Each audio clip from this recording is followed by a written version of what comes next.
നമ്മളെല്ലാവരും ഒരു യാത്രയിലാണല്ലോ, ജനനം മുതൽ മരണം വരെയുള്ള. അപ്പോൾ സ്വാഭാവികമായിട്ടും ആ ഒരു യാത്രയ്ക്ക് ഒരു ഡ്രൈവർ ഉണ്ടാവും. നമ്മൾ ഓരോരോ ആളുകളും നമ്മുടെ ജീവിതത്തിൻ്റെ ഡ്രൈവറാണ്. അതായത് ഡ്രൈവർ എന്നുകൊണ്ട് ഉദ്ദേശിക്കുന്നത് ഡി എന്ന് പറഞ്ഞാൽ ഡിസിപ്ലിൻ. നമ്മുടെ ജീവിതത്തിൽ എപ്പോഴും ഒരു അച്ചടക്കം ഉണ്ടാക്കുവാൻ വേണ്ടി നമ്മൾ തയ്യാറാവുക. എന്തൊരു ചെറിയ കാര്യമായാലും അത് ചെയ്യുമ്പോൾ അതിനൊരു അച്ചടക്കത്തോടു കൂടി കൺസിസ്റ്റൻസി ആയിട്ടൊക്കെ നമ്മൾ ചെയ്യാൻ വേണ്ടിയിട്ടുള്ള ഒരു പ്രിപ്പറേഷൻ എപ്പോഴും നമ്മുടെ ജീവിതത്തിൽ നടത്തുക. രണ്ടാമതെന്ന് പറഞ്ഞു കഴിഞ്ഞാൽ ഡ്രൈവറിൻ്റെ റെസ്പെക്റ്റ് വേണം. നമ്മൾ ആളുകളോടൊക്കെ റെസ്പെക്റ്റോടു കൂടി പെരുമാറുവാൻ വേണ്ടിയിട്ടുള്ള ഒരു മാനസികാവസ്ഥ ഉണ്ടാവണം. നമ്മൾ മറ്റുള്ളവരുടെ ഒന്നിച്ചുള്ള ആളുകളുടെ അല്ലെങ്കിൽ നമ്മളോട് തന്നെയൊക്കെ സെൽഫ് ലവും അതുപോലെ തന്നെ നമ്മളോട് തന്നെ സെൽഫ് ലവ് ഉണ്ടെങ്കിൽ മാത്രമേ നമുക്ക് മറ്റുള്ളവരോട് കൂടി അവരോട് സ്നേഹത്തോടു കൂടി പെരുമാറുവാൻ വേണ്ടി സാധിക്കുകയുള്ളൂ. മൂന്നാമതെന്ന് പറഞ്ഞെങ്കിൽ ഐ എന്ന് പറഞ്ഞ ഇൻ്റലിജൻസ്. നമുക്കെല്ലാവർക്കും ബുദ്ധിശക്തി തന്നിട്ടുണ്ട്. അത് ഉപയോഗിച്ചിട്ട് നമ്മൾ എന്ത് കാര്യം ചെയ്യുമ്പോൾ അത് ചെയ്യണോ വേണ്ടയോ എന്ന് 2 വട്ടം ഒന്ന് നമ്മൾ ആലോചിക്കുക, തിങ്ക് ചെയ്യുക. അങ്ങനെ ചെയ്യുന്ന സമയത്ത് സ്വാഭാവികമായിട്ടും നമുക്ക് നല്ല നല്ല തീരുമാനങ്ങൾ എടുക്കുവാൻ വേണ്ടി സാധിക്കും. ഡിസിഷൻ മേക്കിംഗ് ഗുഡ് ആവും.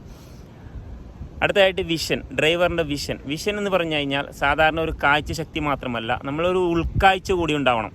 നമ്മളൊരു വാഹനം യാത്ര ചെയ്യുന്ന സമയത്ത്, ഒരു ഓവർടേക്ക് ചെയ്യുന്ന സമയത്ത് നമ്മളൊരു ആ വാഹനത്തെ ഓവർടേക്ക് ചെയ്യുമ്പോൾ അത് പാസ്സാകുമോ എന്ന് നമ്മൾ ഒന്ന് മനസ്സിൽ ഉൾക്കാഴ്ചയിൽ നമ്മൾ കാണും. അതുപോലെ തന്നെ ജീവിതത്തിനെ നമ്മൾ അത്തരത്തിൽ ഒരു ഉൾക്കാഴ്ചയോട് കൂടി കണ്ടുകൊണ്ട് ജീവിതത്തെ മുന്നോട്ട് കൊണ്ടുപോകാൻ വേണ്ടി നമ്മൾ തയ്യാറാവുക. നാലാമത്തേതെന്ന് പറഞ്ഞാൽ എഫിഷ്യൻസി.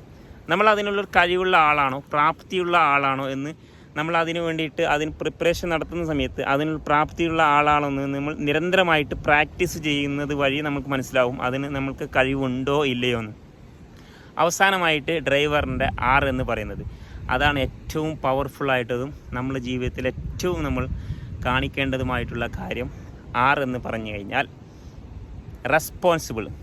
നമ്മുടെ ജീവിതത്തിൻ്റെ റെസ്പോൺസിബിൾ നമ്മൾ ഏറ്റെടുക്കുക. അത് നല്ലതായാലും ശരി മോശമായാലും ശരി. പല ആളുകളും ചെയ്യാറുള്ളത് നല്ലതായി കഴിഞ്ഞാൽ അത് ഞാൻ ചെയ്തതാണ്, മോശമായി കഴിഞ്ഞാൽ അത് മറ്റുള്ളവർ ചെയ്തു. അങ്ങനെ ആവരുത്. നമ്മുടെ ജീവിതത്തിൽ വരുന്ന നല്ലതും മോശവുമായിട്ടുള്ള കാര്യമൊക്കെ പടച്ചവനിൽ നിന്നാണെന്ന് വിശ്വാസമുള്ള ഓരോരോ ആളുകളും നമ്മൾ ചെയ്തിട്ടുള്ള കാര്യത്തിൻ്റെ ഉത്തരവാദിത്വം ഏറ്റെടുക്കും. അങ്ങനെ ഉത്തരവാദിത്വം ഏറ്റെടുത്ത ആളുകൾ മാത്രമേ ജീവിതത്തിൽ എന്തെങ്കിലും ഉണ്ടാക്കിയെടുത്തിട്ടുള്ളൂ. എല്ലാവർക്കും നന്മകൾ നേരുന്നു. Thank you so much.